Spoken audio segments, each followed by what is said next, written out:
यो चाहिँ हाम्रो सहारा खेल मैदानको यो दोस्रो प्यारापिटको काम पनि सम्पन्न भएको छ।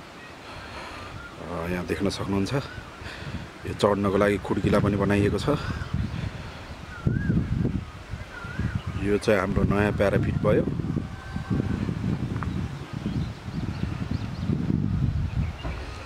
यो चाहिँ हाम्रो पुरानो प्यारापिट। ल हेर्नुस् है त हाम्रो सहारा खेल मैदान कस्तो छ।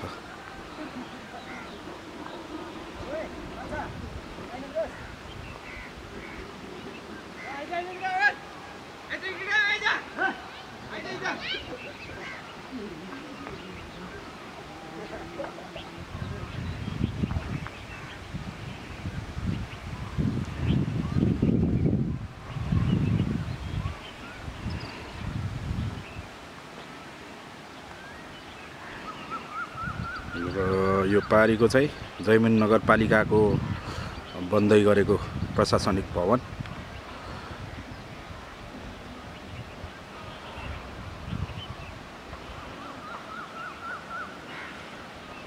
र यो चाहिँ हाम्रो सहारा खेल मैदान।